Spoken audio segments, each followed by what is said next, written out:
Hello friends, welcome to my YouTube channel. दोस्तों बहुत बहुत स्वागत है आपके अपने YouTube channel Pritam Bhojpuri news में। दोस्तों अभी से वीडियो कर दीजिए लाइक, चैनल पे नए तो सब्सक्राइब तो दबा आइकन जरूर दबा लीजिए।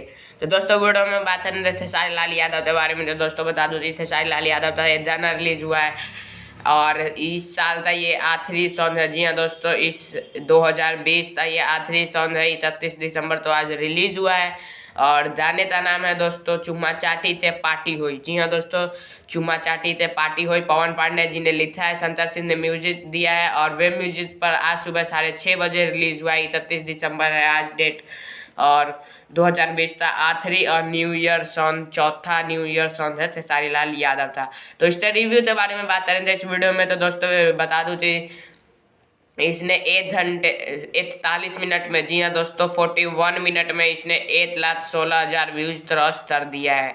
और 1 घंटे की बात करें तो दोस्तों 1 घंटे में इसने 3 लाख के करीब व्यूज क्रॉस कर लिया। स्क्रीनशॉट आप अपने स्क्रीन पर देख सकते हैं। 12,000 कमेंट आ गए हैं इस पे और 31,000 के करीब लाइक है और बहुत ही अभी तक का 1 घंटे में चारों में से सबसे ऊपर इससे व्यूज जा रहे हैं। तो उम्मीद करता हूँ आप लोग बहुत अच्छे से इसे इंजॉय, प्यार और दुलार देंगे। जय हिंद, जय भारत। वीडियो कैसी लगी कमेंट में बताइए और ढेर सारा प्यार दीजिए जाने तो और हमारे चैनल तो। जय हिंद।